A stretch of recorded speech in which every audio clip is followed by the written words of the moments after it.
How's it, everyone? Today I'm going to be speaking about NestJS, which is a Node framework that's taking off. And so this presentation, the goal of my presentation today, is just to intro you to what NestJS is. I'm going to give you a taste of kind of what it is, how to use it, and then I'm going to show you a couple of the features that it already offers as you kick off and start using it. And then finally, I'm going to run through a couple of real-world problems that we've faced, because a lot of the time when we look at a tool or a framework, we look at this cool thing and we tell everyone how cool it is and everything good about it, but we never speak about the bad. So I'm going to speak about a couple of the bad things that we've hit when using it. But just a disclaimer, none of the bad things that we've hit have made us want to move away from the framework. So it is a brilliant framework, and that's why I'm going to be speaking about it today. So GitHub isn't the only way to kind of see how a framework or a tool is taking off, but it is definitely one way to check it out. So what I did was I took a couple of well-known frameworks of different languages and a couple of Node frameworks as well, and just put them all up. So you can see there the top 3 lines. That's Laravel, which is PHP, Rails, which is Ruby, and Express, which is Node.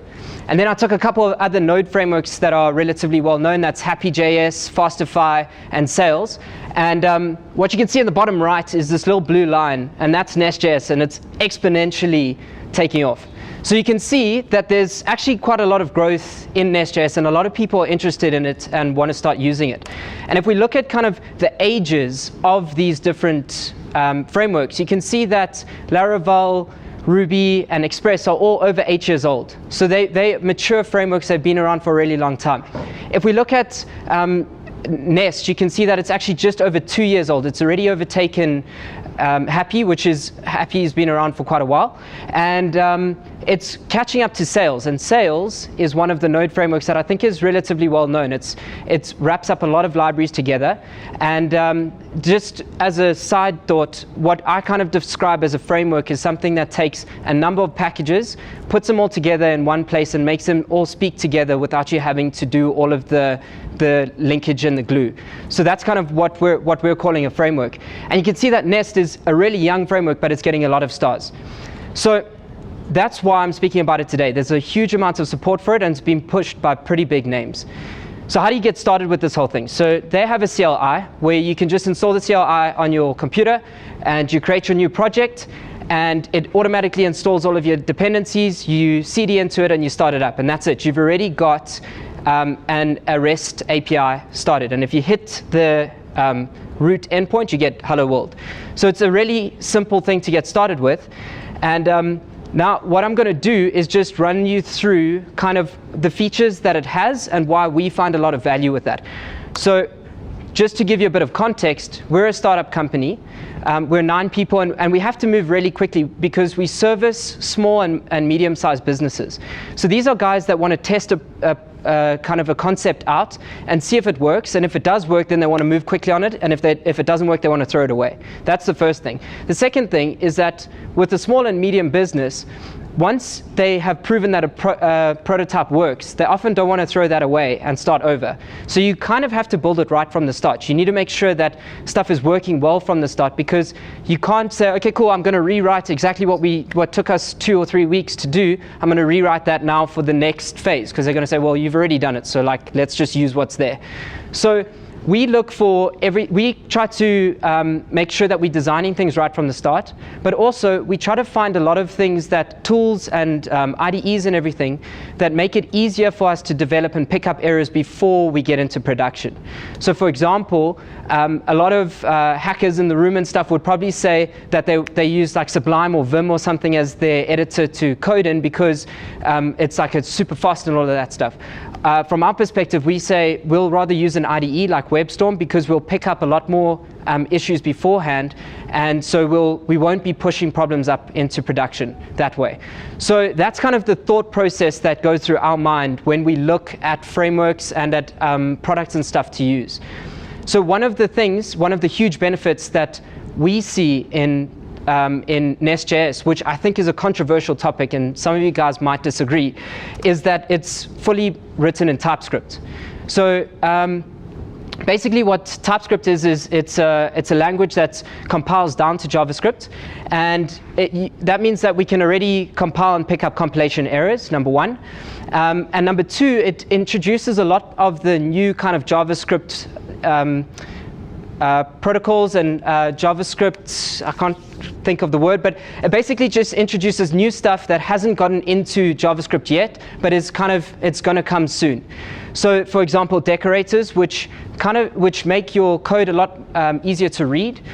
So we use a lot of that, and we use async, which makes your node code look sequential, not asynchronous. So it looks like it's sequential and it's easy to read, but actually there are a lot of things going on in the background and stuff like that, and we don't have all these callbacks. And finally, because TypeScript can actually just run JavaScript's code, we have access to all of the NPM packages. So it's not locking us down, it's not removing functionality from using Node, it's actually just building on top of that. Another thing, and a huge strength that we see in TypeScript, is it almost forces you to type your code and make sure that you know what objects are going into a function, you know what to expect coming in. And so some people might say, you can use Node and you can use ESLint and you can kind of do that anyway, which is cool, and you can, but in this case it kind of forces you to do it. So there's a lot of strength in that, because then everyone coding has to do it. So it's nice to kind of just put down these ground rules that everyone has to follow. So that's just TypeScript in general. When you go into this project, you're going to see a lot of .ts files. And the first three TS files you're going to see is app-service.ts, app-controller.ts, and app-module.ts. So I'm going to give you a taste of what the code kind of looks like. This code on the screen here is a service. You can see at the top there's a decorator that says @injectable. What that does is it makes this service injectable into other services and controllers. And I'm going to get into the strength of injectable stuff in a moment. But basically you can see that the main concept from this is the @injectable above the class. The next file that you would click on is the controller. And this is what a controller looks like. You have @controller as your decorator, and inside there you can see the string users. What that means is that it's now created the REST endpoint /users. And in the function below you can see an @get. That now means that if you call get on the user's endpoint, it's going to call this function and it's going to return whatever that function returns. So literally you can make a controller, put in your endpoint, and you can put an @get function, and you've made a new REST API endpoint. It's that simple. What you can also see in this, and this is the important part, is that there's this private read-only service, user service in the constructor. That's the injection. So you don't actually create the user service in this controller, it gets injected into the controller. And I'm going to get to the strength of that in a moment. The final thing that you're going to see is a module. So a module takes your services and your controllers, and it basically makes sure that the Nest framework knows to bring up those controllers and to create those services. And it also allows you to break up your code into small pieces. And each module can import other modules, and it can export services and controllers, so you can reuse parts of your code everywhere else. So this allows you to have very modular code. So that's kind of if you just open these three files, you understand these three files, you're able to make a REST API. It's that simple. Then on top of that, Nest has a lot of plugins and stuff that they offer right out of the box. So if we look at authentication, they've created a wrapper around Passport, which means that you've got JWT authentication, token bearer authentication, and a number of other things. So it already makes it really easy for you to create authentication and lock down your API. The second thing is with the database. They use an ORM called TypeORM. You don't have to use TypeORM. You can use whatever you want. You can use Sequelize or a number of other ones. But TypeORM is the one that they've made a wrapper for, so it makes it really easy to create entities and models around your database and just create new databases and everything as soon as you need them. So for rapid development, it's really amazing. And then for WebSockets, their base WebSocket platform is Socket.io. Again, you can swap that out with whatever you want, but the base one that they've created a wraparound is Socket.io. They've got GraphQL support, and their documentation, and this is a really cool one, is they've created a number of decorators that you can decorate your functions in your controller with. So you write your documentation and your code in the same place.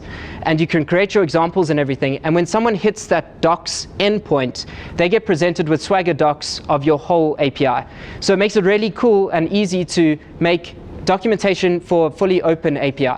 So that's something that I haven't really seen in a number of other places. A lot of the time you have to comment above your code and everything. This is all decorated code, and it's a live API documentation that someone hits on the browser. And then another thing that they offer is validation.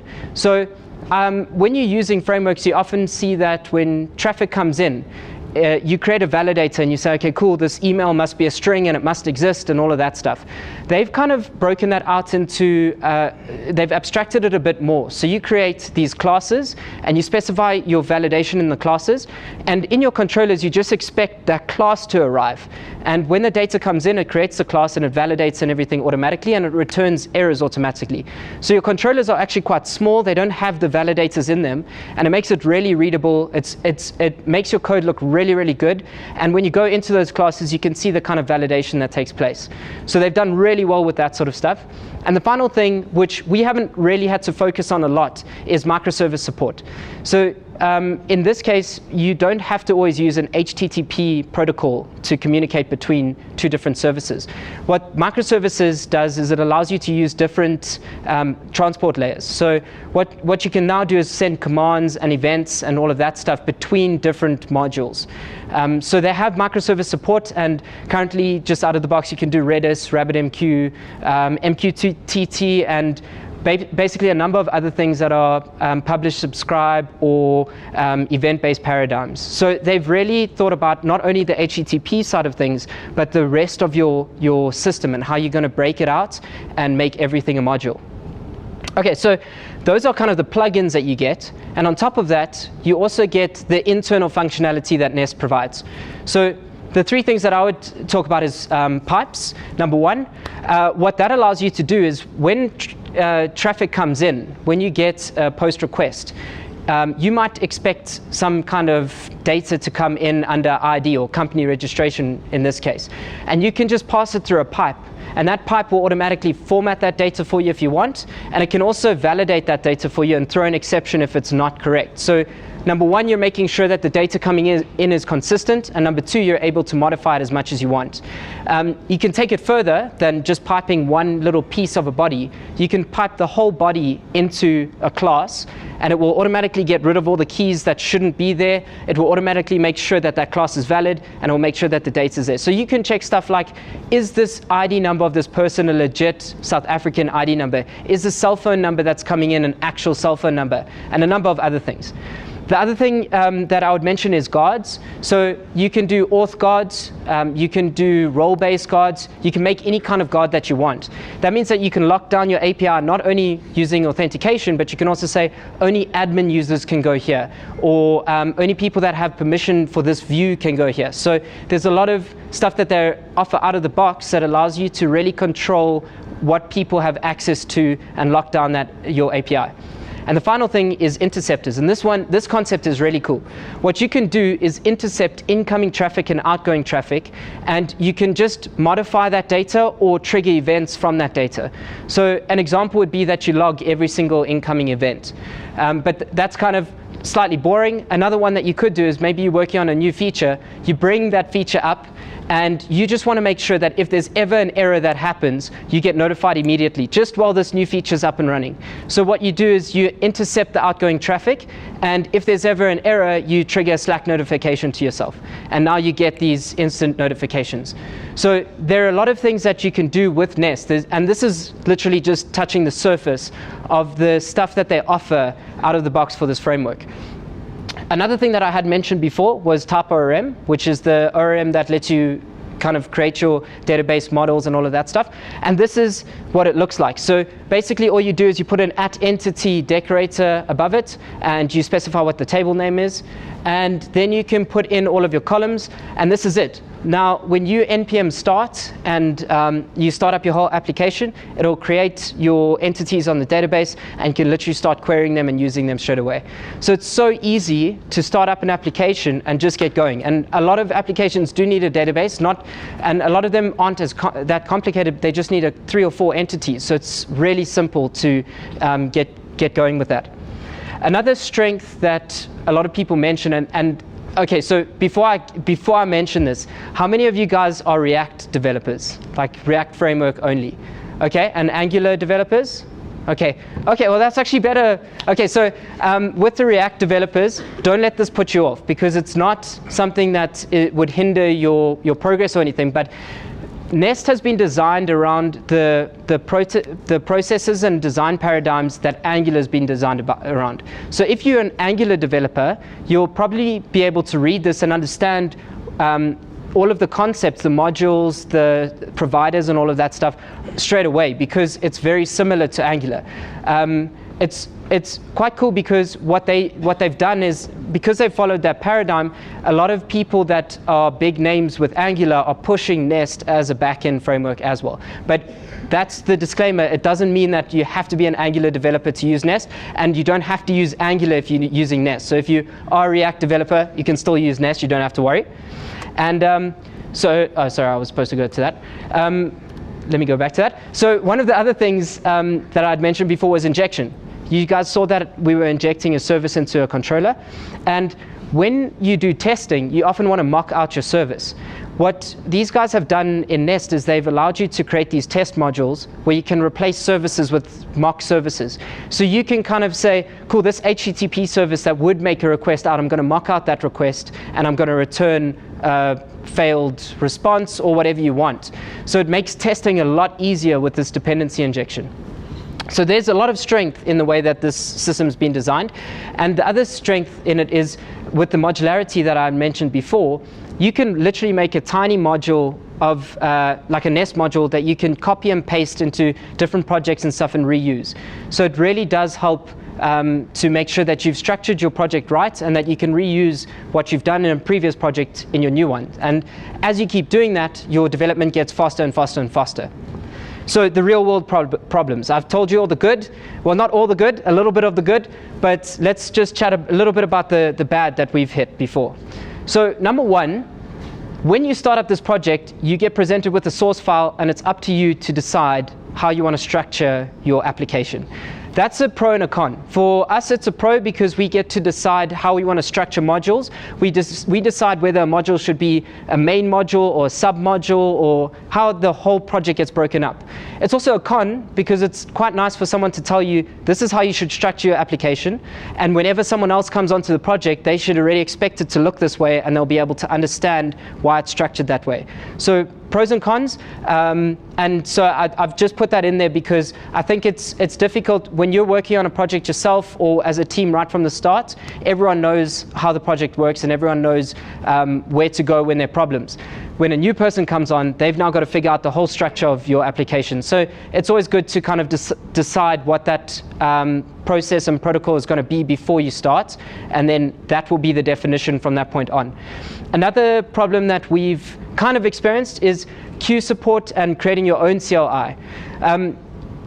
Because Nest is in TypeScript, and TypeScript lets you use any NPM package, you can use pretty much any queue, and you can use any CLI platform you want. The problem with that is that, again, you have to then go and implement the queuing logic or the CLI logic. It would be cool if you could just install a package that would give you kind of a skeleton, and you just fill in the blanks, and that's it. You've now got your queue system, and you've got your CLI system. And they have been working on that. For example, there already is a queue plugin that is getting quite popular. With the CLI, I haven't really seen much of that yet. So it's a pro because you literally can do a queue. You can use whatever queue you want, and you can use whatever library you want. The con is that it takes time to then get that whole system up and running. Another problem, which I'm not sure how many people have hit before, but it's flipping annoying, is circular dependency. So you have two modules, module A with service A, module B with service B and C. So service A uses service B uses service C, and service C uses service A. That's your circular dependency. So when your module starts up, it takes service A and it says, cool, you're trying to inject service B. So it tries to inject service B. Service B says, cool, you're trying to inject service C. It tries to inject service C. Service C says, you're trying to inject service A, and now we've got this endless loop. So that doesn't always, that is solvable, because what you do is you kind of do this hack thing where you tell Nest, it's chilled, create the service, I'm going to give you that thing that you need later down the line, and you use forward ref on that. The problem with that is that it does kind of make your code less readable, and you can avoid it by putting proper design principles into all of your modules. But what we've experienced is you're moving so quickly when you're designing things and you're implementing things, you often don't know when two services are going to need each other and stuff like that from different modules. And when you get to that point, it's too late. Well, it's not too late, but you need to do some refactoring, and if your time is not there, you can't do that. So it's just one of those things where you kind of have to keep it in the back of your mind the whole time as you develop. And then the thing is with us is we've just built modules over time that we can now reuse, like email modules and a number of other things. But it's one of those things where you do have to invest time into this to be able to have a fully fledged system that you can then reuse in other projects. And the final thing, which is a bit of a problem, but I think we haven't really struggled with it, is the resources. Like for a lot of the other frameworks that you use out there, you can just go on Udemy, you can search for that framework, and there are plenty of videos that you can watch to get up to scratch with it. Nest is quite new, so the community hasn't really made a lot of resources yet. They're working on it. I think a Nest video or Udemy course just came out like last week, so getting there. And I think everyone is contributing, but we still need like a lot of support and community involved. So that's basically it. Thank you very much. If you guys are looking to get into Nest or start using it, all you have to do is go to the docs page, read through it. You'll see so much functionality and stuff like that. It might be a bit overwhelming, but it's also very refreshing because it means that you can quickly get up a project, and it can be a full system that can be quite complicated, and it's fully scalable, it's reliable, you can break it out, and it works extremely well with containerization like Docker, Kubernetes, and all of that stuff, because it's Node, and like a Node Docker file is pretty simple to set up. So yeah, it's just definitely something that I would encourage everyone to look into. If you're ever looking at using Node as your framework and you want to start working on a backend API, Nest is the thing to look at. Cool. Thanks very much.